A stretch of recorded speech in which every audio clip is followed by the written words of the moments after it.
like Terminator. You know what I mean? I felt like I could go forever. Yeah. Another thing is I went to the gym and I was able to do about 3 times as many pull-ups as I normally can.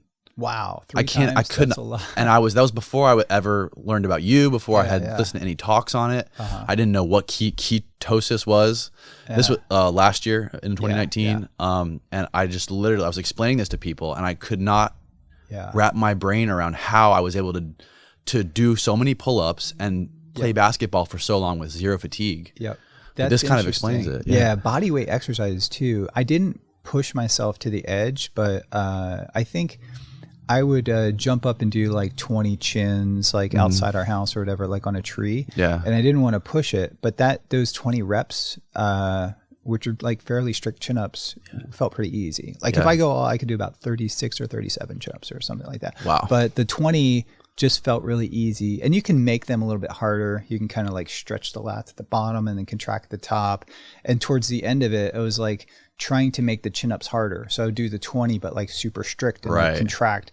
And I knew I didn't want to sort of stress out the body too much because, you know, I was worried that, you know, fasting, but I probably didn't need to worry. But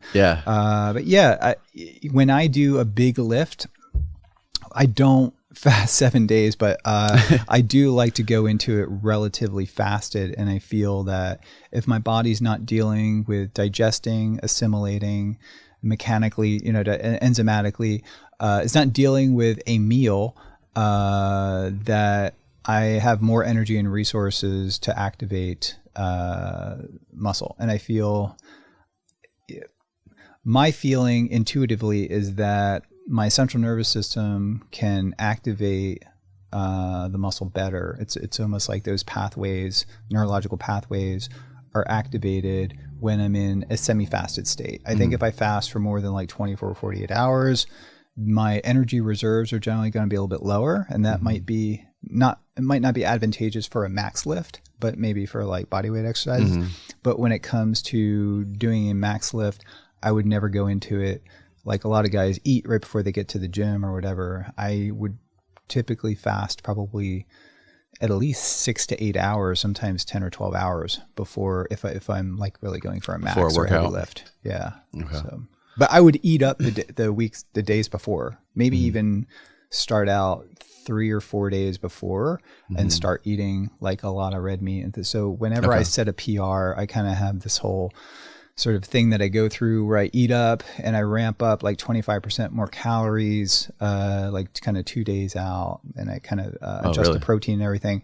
And it's not super scientific, but I kind of portion things out a little bit different. That I go into a calorie surplus the day before, but that day of I go into that max lift fasted. Okay, like where some people would think it's insane to lift, 12 hours fasted, but my strength is definitely more. My nervous system is better at recruiting muscle. I'm pretty sure of that. I don't know. I need to do the EMGs to show it, but I think it would be an interesting study to do.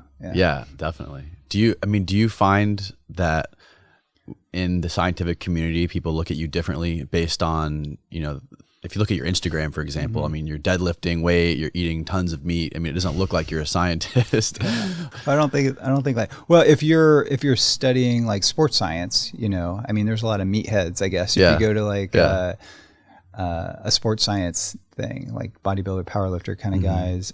This is something I've always done since the age of like 13, 14, lifting weights. My brother was like a huge bench press monster. I don't think I've ever even caught up to him on that. I mean, and he's never even drank a protein shake before. I mean, he's just into hunting and fishing.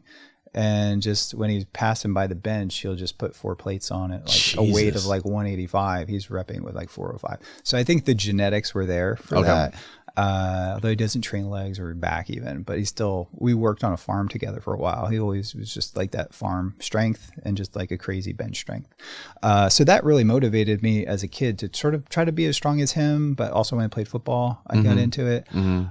So that's always been part of like who I am, but I don't necessarily, especially now, want to make it my persona to do that. But I want people to know, for me, strength training is really an anti-aging therapy. And I think for me, it's also like a psychological therapy. I don't know I took a year off of training with weights, but I was working heavy on the farm, doing a lot of labor, and I take the dogs for a walk every night and jump up and do a couple sets of chin-ups and push-ups and dips. So I was doing all that kind of stuff, but I took a year or more completely away from weights, so I didn't even pick up a weight. But when I got back to it, I realized, there is a difference between sort of like lifting weights and just kind of playing around on the farm and doing push-ups and chins. I mean, that stuff, I still do that stuff, but lifting like serious weight where the bar is bending and it's almost like a life or death kind of thing. Yeah.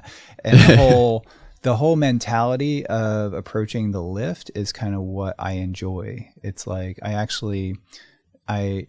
envision a scenario where it is life or death. And I'm kind of a calm person. So I do some mental gymnastics to basically create like a life or death scenario or something that kind of gets my sympathetic nervous system activated where I can do that. And I miss sort of that whole routine of doing that. So now I'm kind of embracing that. I've been doing that for the last couple months now, back in the gym. I built, my wife and I used to go to the gym, but then we just like didn't have time. So I was like, okay, I'm just getting some weights. I'm going to put it in the house. And so I'm enjoying the home gym or barn gym a lot now. And I'm doing that probably about 3 times a week. So but I don't think I get really a stigma or sometimes people criticize me online for, doing certain podcasts or, doing research on a fad diet or I try not to sensationalize the results that we have. And I talk within the realm of the published science. And I think that's important, especially when you're doing things, research related to cancer, because I do get lots of emails from Alzheimer's patients, cancer patients, patients with rare disorders. And I do not try to over promote or oversell the diet in any way, shape, or form. I try to do the opposite, actually. And there are a lot of people who are advocates of the ketogenic diet that just go too far. And I try to be a voice of reason that's somewhere in the middle. There's a lot of antagonistic people who really maybe are out to get me too. And they just say the ketogenic diet is dangerous. It's not. Why do you think that is? I think there's different reasons. I think maybe they actually believe that. But I'm coming at it from the perspective that the diet was a very powerful medical therapy for epilepsy. And that's really, I study seizures. That's most of my funding comes from studying seizures. So I'm convinced of that.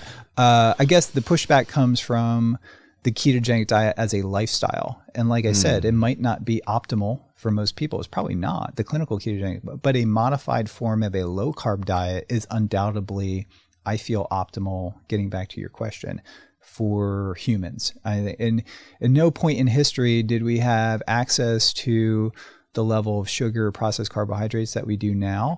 So it just makes, it's like, it just makes obvious sense to not necessarily eliminate these things, but to minimize them in our diet. So right now they are the predominant source of calories in the diet. So they really are. It's crazy. The federal government gives out like food stamps or they give out supplements to people to buy food, and they're using those supplements for sugary drinks, and they're using it for processed carbohydrates. So this we need to subsidize vegetable growers, fruits and vegetables predominant. Fruits are a pretty good part of that too. But our government is basically, their programs are supporting the purchase of heavily subsidized commodities that are sort of linked to the corn industry and soybean. And these are all things I grew growing up on a farm, right? So I'm kind of keenly aware of it, but policy needs to change.